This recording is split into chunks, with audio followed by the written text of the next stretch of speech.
Welcome back to my channel. Welcome to Truth Tellers Mike. We're going to go ahead and get into, I want to discuss with you about a sage. Now, a sage is where we all wish to reach one day, right? When we experience so much in life and we go from just being gifted to actually operating in with our gifts as a chosen vessel. And then as our wisdom continues to grow and we become wise beyond our years, we become a sage. And very few reach that threshold, reach that point, right? So I want to discuss that with you. So you can keep this in mind as you go through your journey. Now, a sage is not the loud one in the room.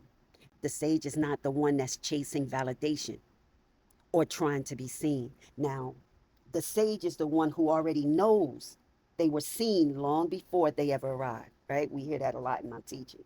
But their presence is a continuation of something older, deeper, and still unfolding through them. When you encounter a sage, you don't meet a person, you meet a lifetime of discernment, a lineage of understanding, a mind that listens before it speaks, and a spirit that observes before it moves. See, the sage moves through environments like someone who has already survived them. So they walk into a conversation already aware of the unseen currents that's shaping it, and they recognize motives the moment they breathe the air of a room. And they can sense the tension, right? Beneath politeness, the intentions beneath hospitality, the truth beneath performance, because their perception is not dramatic, it's natural. A sage does not try to decode everything. The revelation just happens around them because wisdom follows them the way scent follows a flower. People often confuse the sage with someone who is detached. But the truth is that the sage simply does not collapse into the chaos around them. They remain steady while the environment will test every unhealed space in everyone else.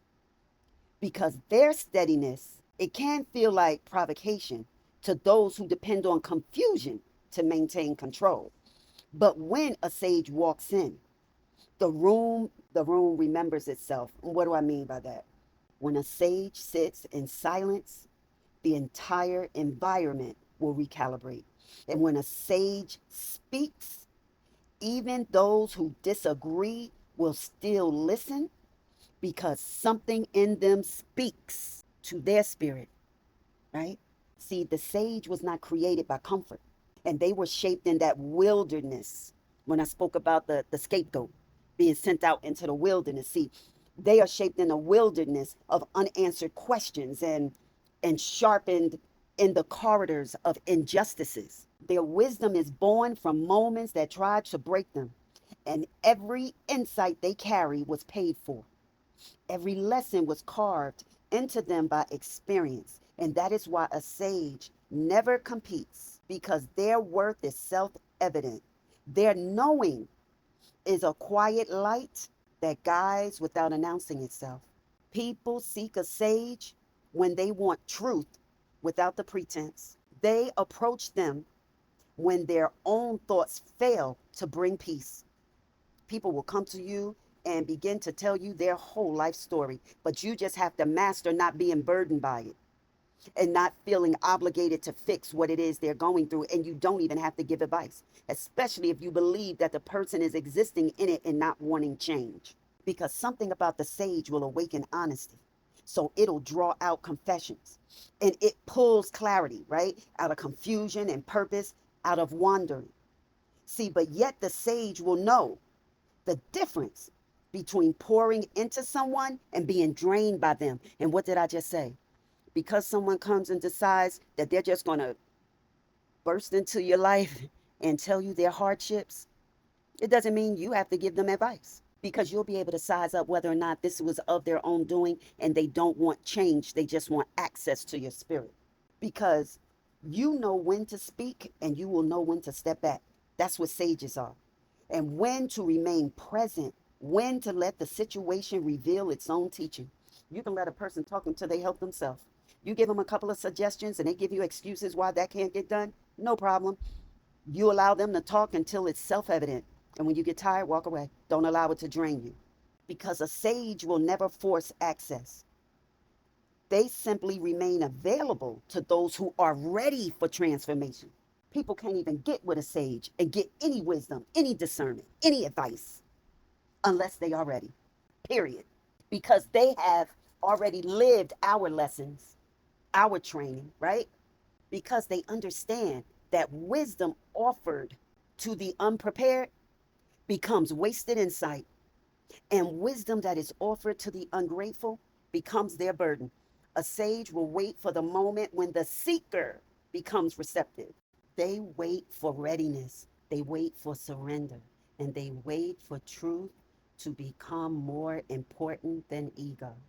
See, every chosen one carries a hint of the sage, but only a few will live fully into it.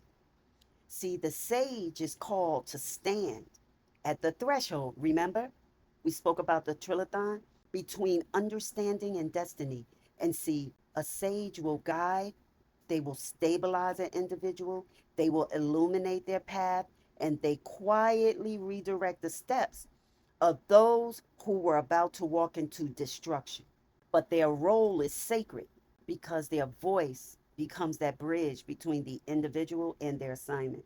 And if you begin to feel that sage rising within you, it is because life has prepared you to carry insight that cannot be taught in classrooms. Some things only life will teach us, but the unfortunate part, we are unaware of that at an early age, right? Because we will go through life not taking things personal, and it more than likely will be less stressful, and we will learn earlier.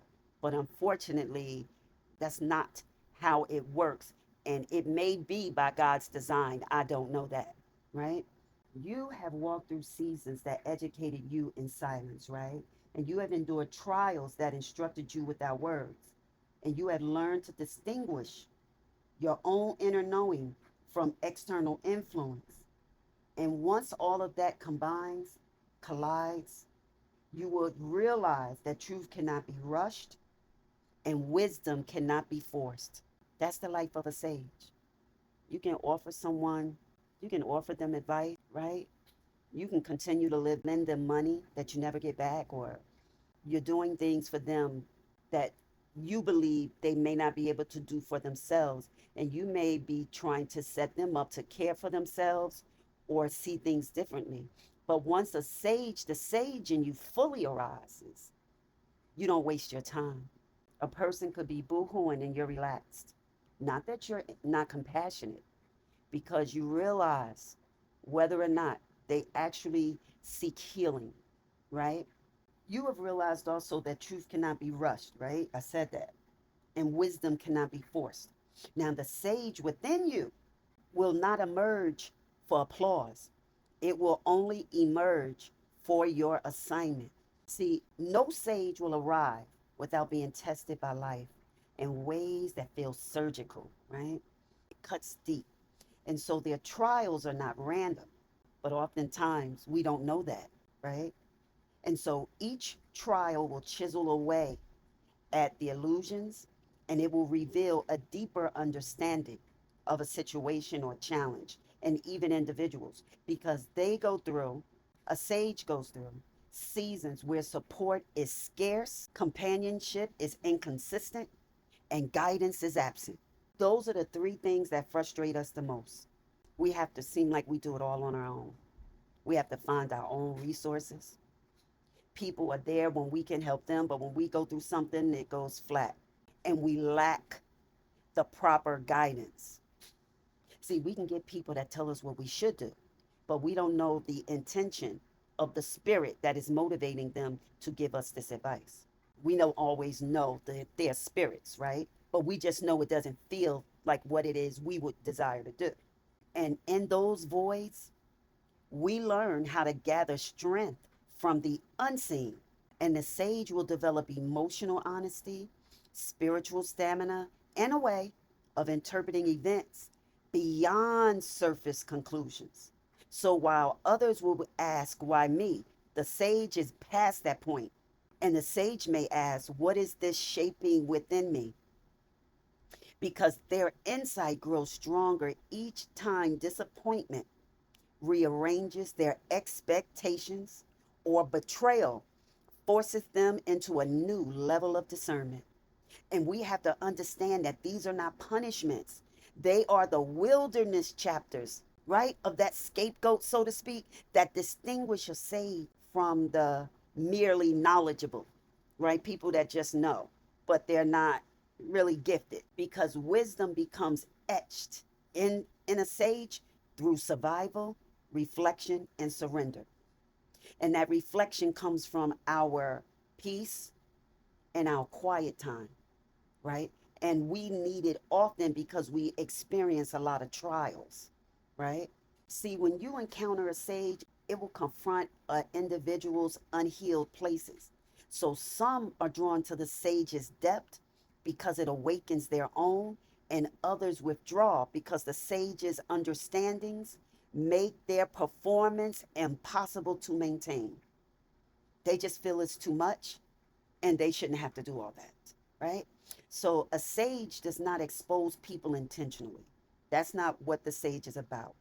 The exposure happens naturally because wisdom acts like a light, and people sense they cannot hide.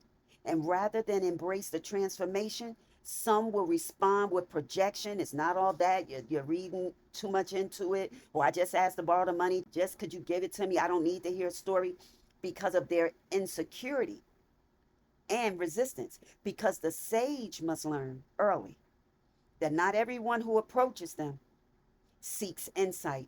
Some seek to consume, some just to dismiss what it is that you're saying, or silence what they cannot comprehend, to distort your words, to try to interfere in a negative light your reputation, right? Challenge who you are. Now, this dynamic will become part of the sage's maturation, right? They mature, and it teaches them boundaries, emotional intelligence, and the power of selective presence. And I believe, my opinion, I believe that we can reach the level of sage earlier in life if we stop repeating patterns. Why is it that we have to continue to go around and around and around the same individual, the same family, the same environment, going through the same things that never seem to lift? If we could strategize, how can I take this off me? And either remove yourself or handle it in another fashion where you can say, I got my lesson here, God. I got it. I understand, right? And so I'm going to prove to you that I've completed this, because I will no longer allow myself to go this deep into what this experience is again, right? So if you meet a significant other, they become a significant other, and they put you through certain things, experiences. So now when you separate from them, you separate with knowledge.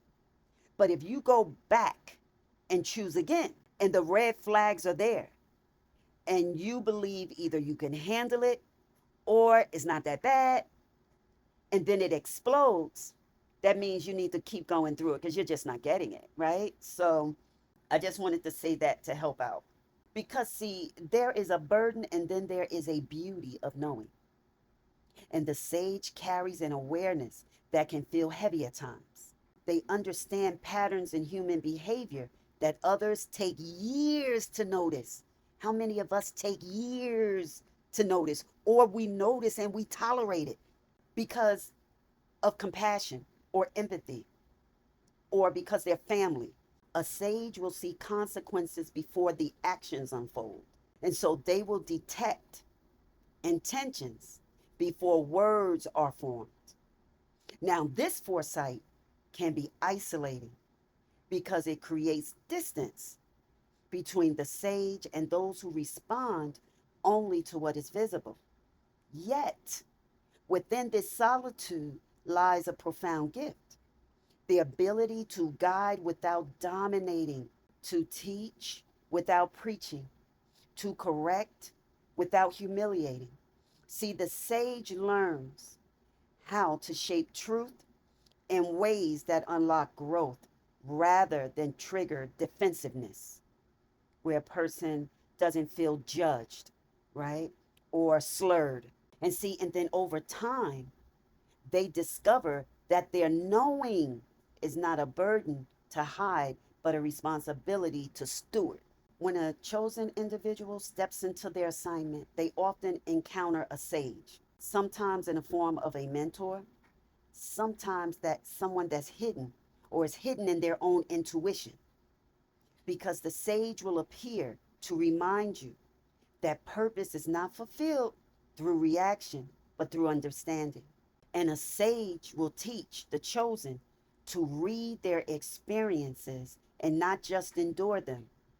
Don't continue to accept it. Strategize. You don't have to yell, scream, or shout. Strategize and show God that you have completed this assignment, this betrayal, this hurt, this disappointment, because this is not what God wants for you. There's no way you're chosen and God throws you with or in something that you can't get out of, and you're supposed to go through it in cycles, and it's a cyclical event and it takes place for the rest of your life. No, you're not getting it.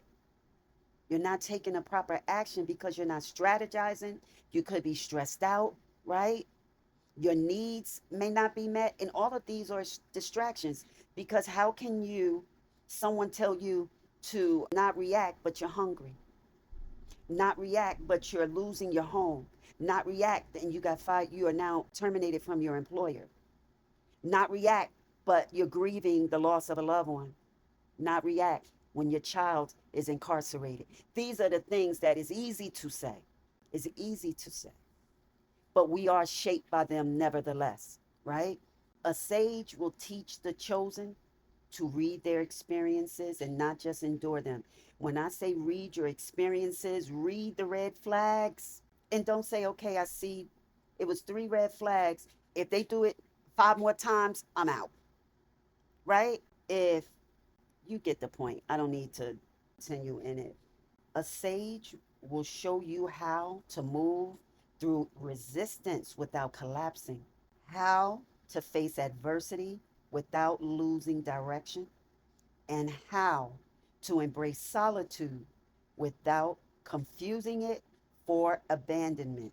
Because the sage will stand as a living blueprint of what happens when endurance meets insight, and their guidance will become a stabilizer, ensuring the chosen grow without breaking. We have to even be selective who advises us as well, because we can get, if a person doesn't have our best interest, our intuition and discernment can guide us. We don't have to have human advice. It is a blessing to have support, but you may not need someone to speak into your situation, because what they will do and what you will do as a divine vessel is two different things. Because when a sage speaks to you, they do not merely offer information, they activate recognition within the listener. And so they will call that dormant wisdom that you all have to the surface. And that sage can help unravel the confusion in order to redirect misaligned plans and strengthen the internal compass of those who seek clarity. A sage's mentorship is subtle, is more of a presence than instruction, is more reflection than correction, is more unlocking than teaching. A sage lives with an unspoken agreement between their soul and the divine, and that is to uplift without controlling, to guide without enforcing, to reveal without overwhelming, because every encounter is purposeful. Every conversation becomes a portal for insight, and every moment spent observing becomes a material for transformation.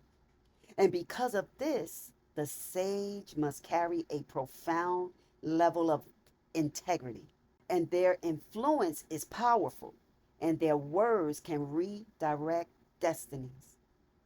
And so they move with humility because they understand the weight of their role. Their wisdom is not self serving, it is service. I believe that many of you are drawn to Truth Tellers Might because the sage in you is rising. And I'm observing that from the comments because life has already prepared you through experiences that sharpened your intuition and seasons that demanded your introspection. You are doing that now. So you are entering a stage where your insight is no longer meant to be just internal. It is meant to become your guidance, your direction, and a foundation for those that are assigned to your presence. See, you are not stepping into superiority, you are stepping into stewardship, and you are becoming the kind of voice you once needed. And now the world will seek the wisdom you spent years learning in silence. And that's what I am speaking over your life. A sage will listen beneath the dialogue, beneath the conversation, beneath the interaction, beneath the presentation. Because most people hear words, but the sage will hear meaning. And so they pick up the weight behind a voice, the intention inside a pause, the quiet truth buried beneath a well shaped sentence. So they do not rush to respond because their insight is not shaped by reaction but by discernment. And the inner layer of the sage is built in moments where they learned silence was their shield and observation was their power. See, while others seek recognition, the sage will seek understanding. And that is why their insight carries depth, because it is cultivated in restraint and not performance. Before any sage or a sage ever guided or will guide another soul, they have endured emotional seasons that felt too heavy for their age. So they knew how it felt to sense dishonesty without evidence, to feel betrayal before it unfolded, and to recognize disappointment before the moment arrived. And this sensitivity has sharpened them, and it taught them how to read patterns without having to witness the entire story. Emotional awareness will become their compass, and endurance will become their foundation because the sage has learned that emotions are not obstacles but information channels, and they mastered the ability to interpret them without drowning in them. Every sage has a chapter where resilience becomes their only language, so they navigate environments where peace was unpredictable, where loyalty was conditional, and where guidance was unavailable. So they became the steady voice for themselves when no one around them could offer grounding. And these seasons taught the sage self reliance and internal discipline. And they learned how to confront difficulty without self abandonment. And they learned the difference between solitude and isolation. And most importantly, they discovered that wisdom is not found in avoiding hardship, but in decoding it. And the sage carries truth because they walk through situations designed to distort it. See, a sage does not walk alone. They move with messages that are passed down through generations. So their insight is older than their lifetime, right? And their lifetime because it comes from lives that lived before them and could never speak aloud what they knew. So now the sage becomes the articulation of ancestral knowing. And they feel pulled toward teaching, guiding, protecting, and interpreting because their lineage once held these roles. Now they carry intuition that feels familiar but not new, because the sage is the voice their ancestors prayed someone in the family would eventually rise to become. And then they walk with inherited assignments, inherited responsibilities, and inherited discernment that activates when needed. See, the sage is a disruption to the undisciplined. That's why the undisciplined don't want your advice. Just give me your energy. Just give me access. Because your presence will confront deception It will unsettle manipulation and expose hidden motives, not by force, but simply by existing. And a sage does not need to accuse anyone. Truth will reveal itself around them. And this can attract admiration from those who are ready to grow, and irritation from those who rely on confusion to maintain influence. And see, because of this, the sage must master the art of selective engagement, because they understand that not every situation deserves their insight. They move like someone who knows that their words can reroute destinies, so they speak only when grounded in purpose. See, people come to the sage for answers, but what they really find is alignment, because a sage guides without dominating. They don't make you feel bad because you don't accept their advice or you don't agree with it, right? And they illuminate without overwhelming. You can take it in small dosage. They're not just out there in your face, right? And exposing your life, criticizing you. So they offer truth in a way that will strengthen your self awareness rather than creating dependency. So when a sage mentors, they do not push someone toward a path. They help them recognize the path already forming beneath their feet. Now, their influence is quiet but unforgettable. A single sentence from a sage has the power to dissolve confusion that lingered for years, because their value is not in their volume, but in the precision of their understanding. Because a sage can translate the unseen. See, the sage has a way of explaining the intangible in forms that feel simple, natural, and precise, because they can interpret dreams, they can decode patterns, and they can recognize divine timing. And they can sense when a person's journey is about to turn. So they receive insight through a channel that is neither emotional nor intellectual, because it is intuitive.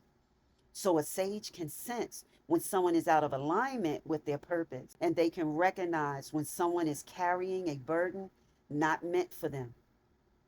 And they know when a soul is near a personal breakthrough or trapped in an outdated version of themselves. Their gift is not prediction, it is perception. A sage will stand at that intersection between knowledge and purpose, so they can help others step into the version of themselves that destiny requires. So the sage knows when to intervene and when to step away. They are not driven by ego, they are led by assignment. So a sage does not chase influence. Influence gravitates toward them because people sense stability in their presence and in their tone. So when the chosen rise, the sage becomes the voice that steadies them, the insight that guides them, and the reminder that the purpose is larger than their circumstance. The sage becomes a guardian of their evolution. In the highest layer, the sage understands that life, they understand life as an interconnected sequence. What do I mean? Because they recognize that every encounter, every challenge, every moment of silence, every internal question is part of a larger orchestration. So they see past immediate experiences and interpret them through the lens of divine order. And this cosmic awareness is why the sage rarely panics through events that others label chaotic. So they trust that nothing arrives prematurely and nothing is withheld without purpose, because their serenity is not avoidance, it is comprehension. See, when you feel your insight deepening, your patience strengthening, your awareness expanding, and your inner voice rising, it is because the sage within you is answering its calling. You are no longer meant to live by reaction. You are meant to live by intention. And so you are going to evolve into someone who guides with truth rather than emotion. Not be so emotional, right? Because you're going to be someone who stabilizes their environment rather than absorb the turmoil in it. Because you are going to become the ones that others are going to look to for direction and understanding and grounding. And many of you are already in that position where you're doing that. But this is your assignment maturing. Thank you for coming to visiting my channel. Stay covered, stay conscious, and stay undefeated. I will see you on the next one.